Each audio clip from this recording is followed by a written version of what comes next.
Assalamualaikum sahabat-sahabat yang dirahmati Allah. Hari ini saya akan menceritakan tentang kisah viral seorang nenek di sebuah desa yang hamil dengan seorang polisi muda. Desa itu mendadak gempar. Nenek 65 tahun dinyatakan hamil. Dan ayah dari janin itu adalah polisi muda yang baru ditempatkan di sana. Awalnya warga cuma curiga. Perut si nenek, Mbah Surti, mulai membesar. Tapi bukan karena penyakit. Karena dokter puskesmas justru mengonfirmasi ia sedang hamil. Semua orang syok.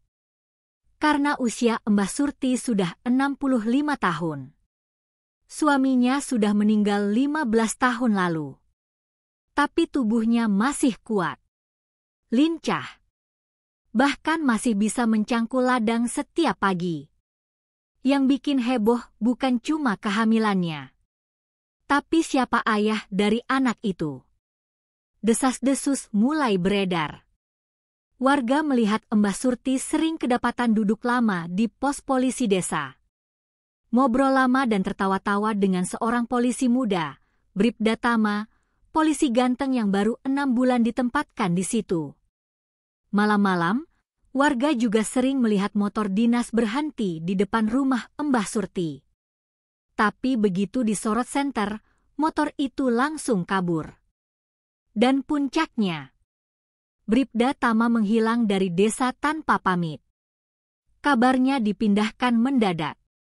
Dan yang lebih mengejutkan lagi, surat dari rumah sakit menyebutkan bahwa janin dalam kandungan Mbah Surti memiliki DNA yang cocok dengan pria bernama Tama. Kamu gak bakal percaya kalau belum nonton kisah lengkapnya.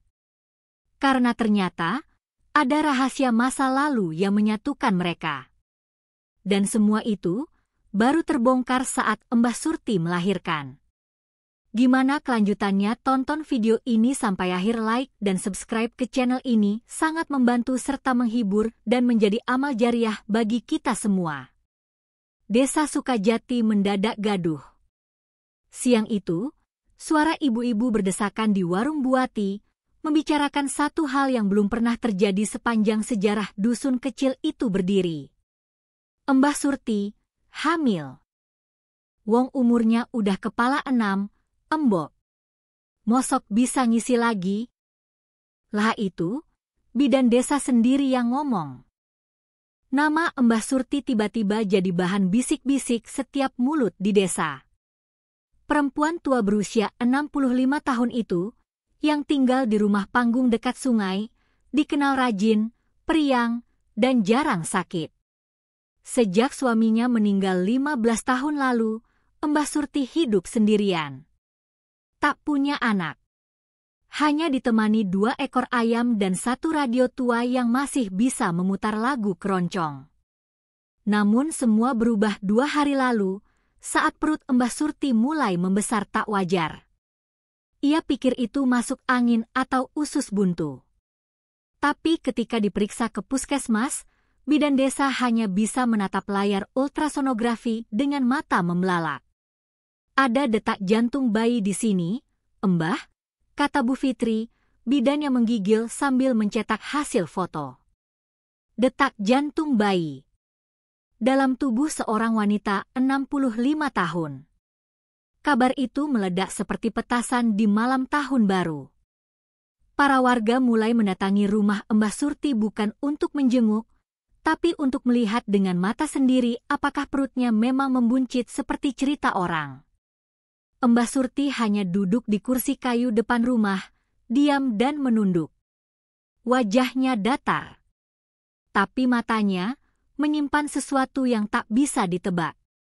Sampai akhirnya sore itu, ketika salah satu warga tak sengaja menyebut. Dulu Mbah sering ngobrol sama Bribda Tama, ya?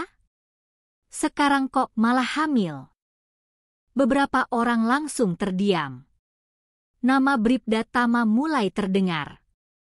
Seorang polisi muda berusia 23 tahun, wajah tampan, sopan, dan baru ditugaskan di pos kecil dekat jembatan 2 bulan lalu. Tak lama setelah kabar kehamilan itu tersebar, Bribda Tama tiba-tiba menghilang. Sepeda motornya sudah tidak terparkir lagi di depan pos.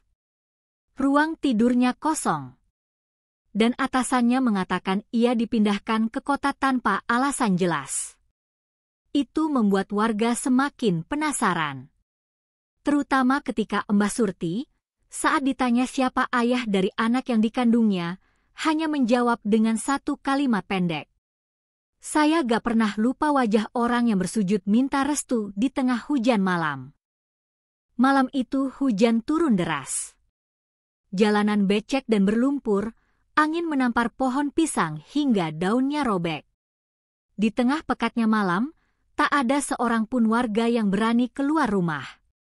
Tapi Mbah Surti, duduk di dalam rumah panggungnya yang tua, menatap keluar jendela dengan tatapan kosong. Ia tahu malam itu akan datang. Dan benar saja, sekitar pukul 2 dini hari, suara motor menderu di ujung jalan setapak. Cahaya lampunya menembus rintik hujan, lalu berhenti di depan rumah Mbah Surti. Pintu diketuk 3 kali.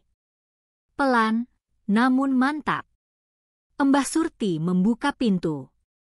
Di hadapannya berdiri Bribda Tama, polisi muda yang basah kuyup, seragamnya menempel ketat di tubuhnya karena air hujan. Matanya merah. Wajahnya tegang. Tapi lututnya langsung jatuh ke tanah. Ia sujud. Mbah, saya mohon. Saya gak tahu harus kemana lagi. Saya cuma butuh tempat yang gak menolak saya malam ini.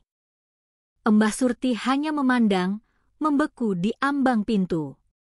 Saya salah, Mbah, suara Tama parau. Saya kehilangan semua. Jabatan saya, keluarga saya, bahkan pacar saya sendiri, meninggalkan saya karena satu aib. Air hujan menetes dari ujung rambutnya ke tanah. Mbah Surti melihat ke langit. Petir menyambar jauh di hutan. Lalu ia mundur, membuka pintu lebih lebar. Masuklah. Tapi jangan bawa dendammu ke sini. Malam itu, rumah kayu Mbah Surti menyala lampu minyak. Bribda Tama duduk di atas tikar rotan, tubuhnya gemetar karena dingin dan kelelahan. Mbah Surti menyeduh air jahe, menyelimuti tubuhnya dengan kain batik, dan menatap pria muda itu dalam diam. Mereka tak banyak bicara. Hanya sesekali pandang. Tapi ada luka yang saling dilihat, tanpa perlu dikatakan. Malam itu, keduanya duduk berseberangan. Tapi sebelum fajar, takdir berjalan seperti benang kusut yang tak bisa diluruskan. Sesuatu terjadi. Sebuah batas dilanggar. Dan tak seorang pun dari mereka bisa mengubah kenyataan yang kini mulai tumbuh di dalam tubuh Mbah Surti. Keesokan paginya, Bribda Tama pergi tanpa pamit. Sepeda motornya meninggalkan jejak di tanah basah, dan suara knalpotnya menghilang di tikungan, tak pernah terdengar lagi sejak saat itu. Mbah Surti tak menceritakan apapun pada siapapun. Ia melanjutkan hari-harinya seperti biasa. Menyapu halaman, memberi makan ayam, dan sesekali memutar lagu lama dari radio tuanya. Hingga suatu hari, tubuhnya mulai lelah. Nafasnya lebih berat. Dan perutnya mulai membuncit. Orang-orang mengira ia kesambat. Tapi ketika bidan menyatakan bahwa detak jantung bayi terdengar jelas dalam rahimnya, segalanya berubah. Nama Bribda Tama pun kembali terangkat, diseret dalam bisik-bisik malam dan doa-doa gugup warga desa. 3 hari setelah kabar kehamilan Mbah Surti menyebar, suasana desa Sukajati berubah menjadi canggung. Orang-orang mulai membatasi langkah ke rumah panggung itu. Anak-anak dilarang bermain dekat sungai.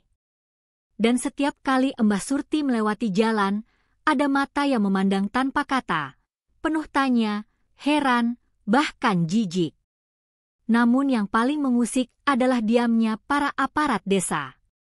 Kepala dusun hanya mengangguk datar saat ditanya wartawan, dan polisi sektor Sukajati, tempat Tama dulu bertugas, mengunci semua mulut. Tak ada penjelasan. Tak ada klarifikasi. Yang membuat semua orang makin bingung adalah apa yang ditemukan seorang pemuda bernama Jajang, tetangga yang biasa bantu bersih-bersih rumah Mbah Surti. Sore itu, saat ia sedang menyapu lantai ruang tamu, radio tua di sudut ruangan tiba-tiba menyala sendiri. Tak ada yang memutar tombol. Tak ada yang menyentuhnya. Tapi suara dari radio itu sangat jelas. Bukan lagu keroncong. Bukan siaran berita. Melainkan suara tangisan pria. Tangisan tertahan. Diselingi ucapan lirih. Mbah, aku gak punya siapa-siapa lagi. Kalau malam itu aku melangkah ke jurang, gak akan ada yang cari aku. Tapi sampean buka pintu buatku, sampean nyelamatin aku. Lalu suara itu terputus. Radio kembali mati. Padahal colokannya bahkan tak tersambung ke listrik. Jajang ketakutan. Ia langsung keluar rumah dan menceritakan hal itu ke warga.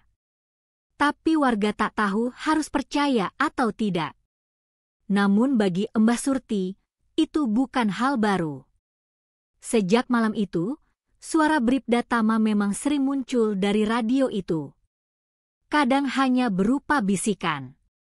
Kadang hanya suara langkah sepatu. Tapi Mbah Surti tak pernah menceritakannya ke siapapun. Ia percaya Tama masih hidup. Masih terhubung dengannya. Meskipun jasadnya tak lagi ada di desa. Dan ia juga percaya anak yang ada dalam kandungannya bukan anak biasa. Karena sejak bulan ketiga, setiap malam, bayi itu bergerak lebih dari semestinya. Seperti menari. Seperti bicara lewat detak. Dan suatu malam, Mbah Surti bermimpi. Ia melihat anak itu berdiri di tengah hutan, mengenakan seragam polisi, tapi matanya bercahaya emas. Di belakangnya berdiri seseorang yang sangat Mbah Surti kenal, namun sudah lama mati, suaminya sendiri. Dalam mimpi itu, suaminya hanya berkata satu kalimat. Jaga anak ini, enduk. Dia bakal mengguncang banyak hal. Mbah Surti terbangun dengan dada sesak.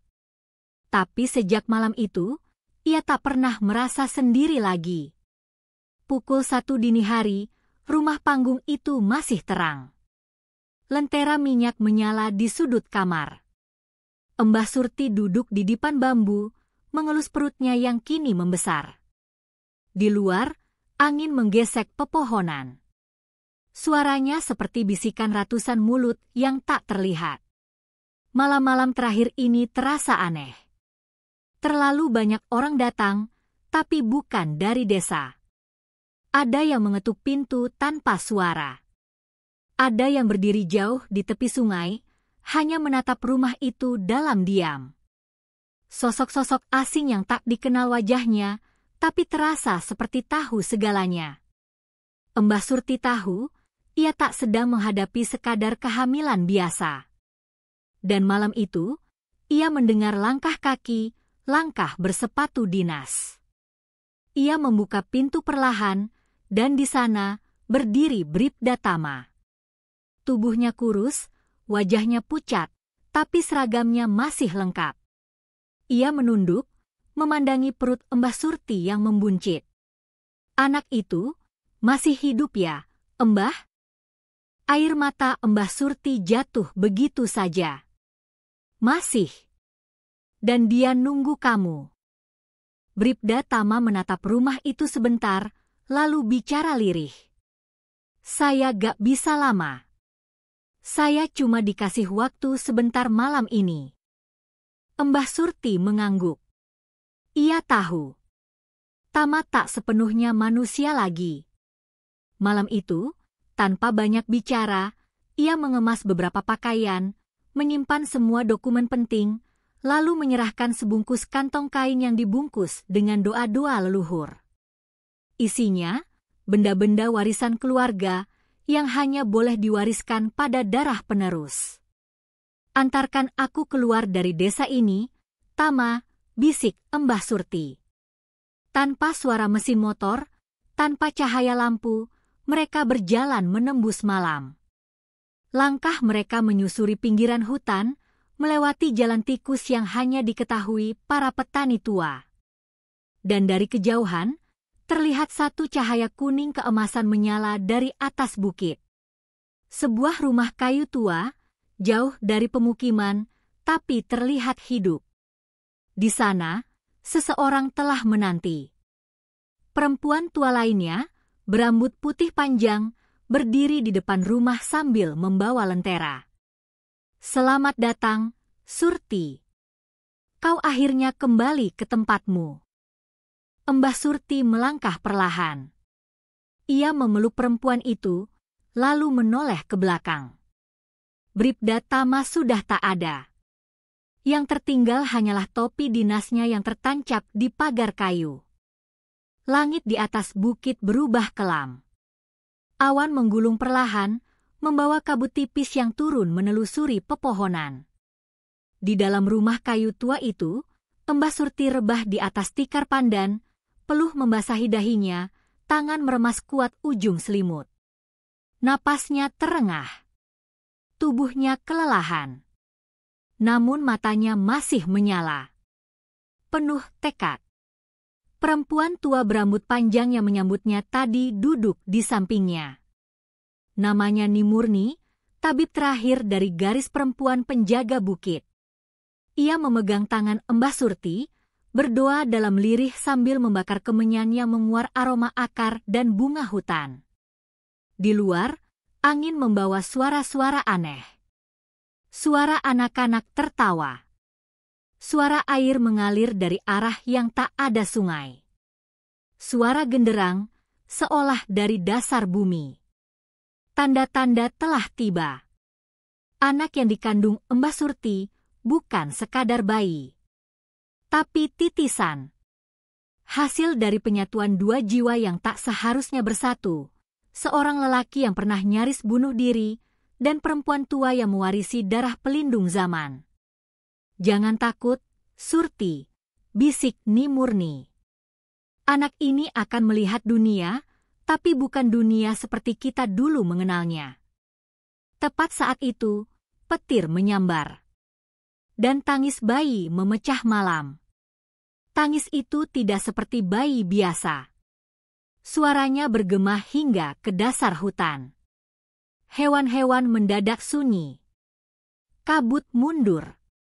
Bahkan pohon bambu yang tadi meliuk ditiup angin kini tegak diam, seolah menunduk memberi hormat. Bayi itu lahir dengan mata yang berbeda.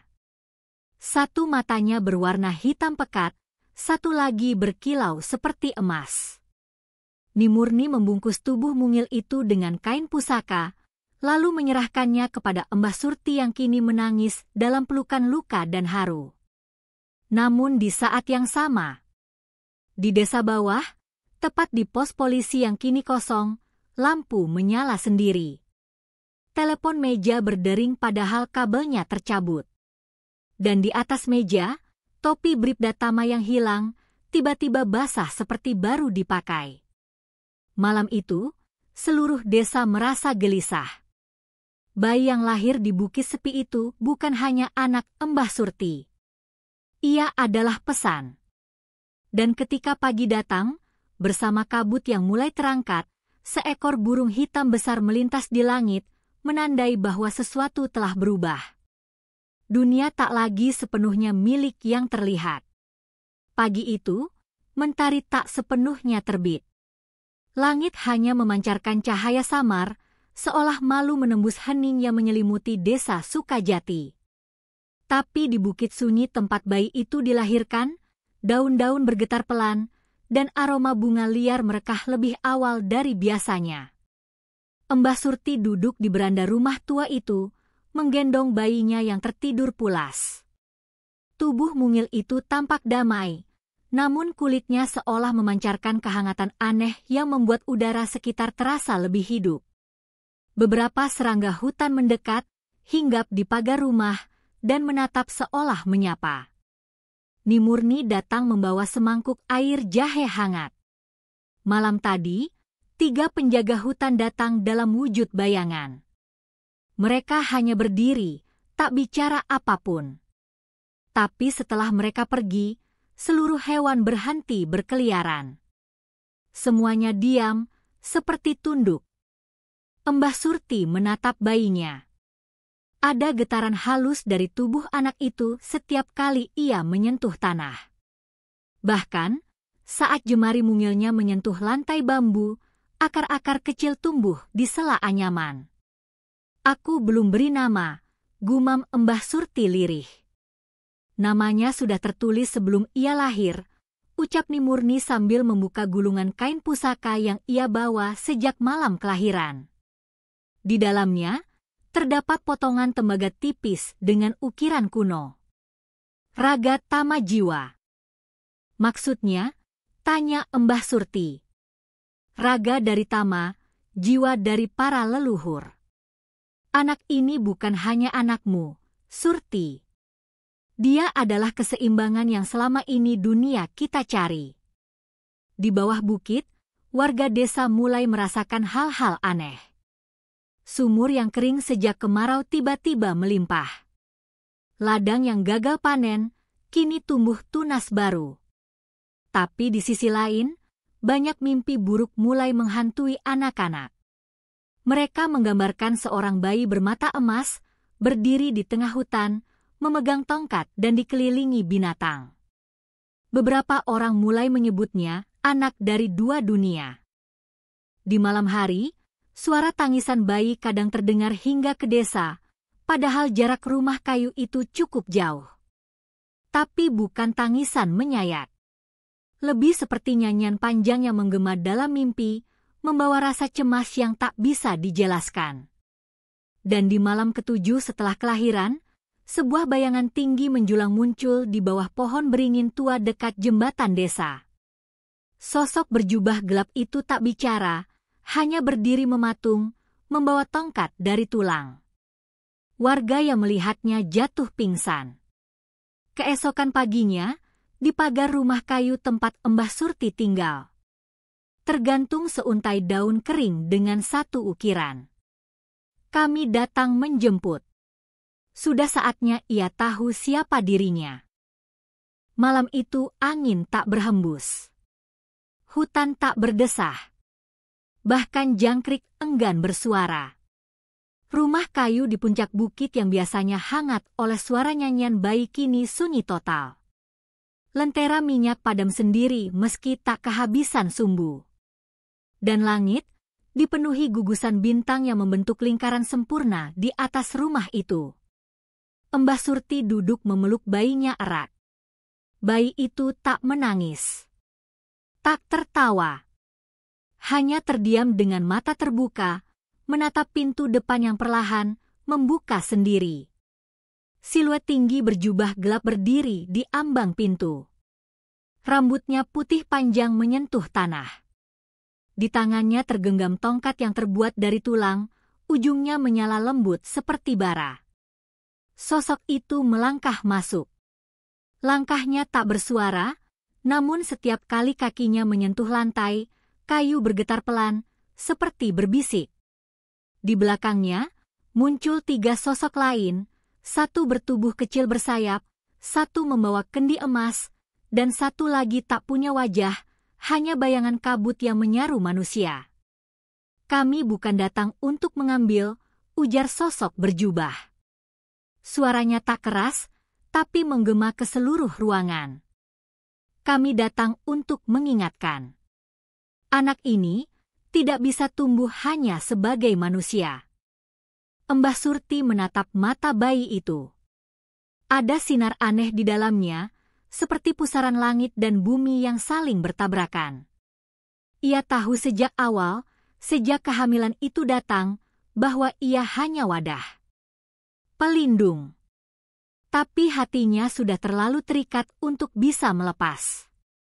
Dia butuh waktu, bisik Mbah Surti. Setidaknya, sampai ia bisa mengenali dunia yang akan membencinya. Sosok berjubah mengangguk. Kami beri waktu 7 musim panen. Setelah itu, ia harus datang ke pintu tengah. Tempat dua dunia bisa saling bicara. Mereka meletakkan benda kecil di lantai, sebutir batu putih sebesar kelereng yang memancarkan cahaya lembut. Batu ini akan terbakar saat waktunya tiba. Satu persatu, mereka mundur, lalu menghilang ke dalam gelap, menyatu dengan bayangan, seolah memang tak pernah ada. Dan ketika pintu tertutup perlahan, angin kembali berhembus. Jangkrik mulai bersuara. Kabut turun perlahan, dan lentera menyala kembali dengan nyala tenang. Mbah Surti menatap bayi di pelukannya. Bayi itu kini tersenyum. Tangan mungilnya menyentuh batu putih di lantai, dan cahaya kecil itu berpindah ke telapak tangan si anak, masuk ke kulitnya tanpa bekas. Ia adalah anak dari dua dunia. Darah manusia, dan darah yang tak bisa disebut namanya. Dan 7 musim panen dari hari ini, dunia akan melihat siapa dia sebenarnya. Tamat. Terima kasih udah menonton sampai akhir.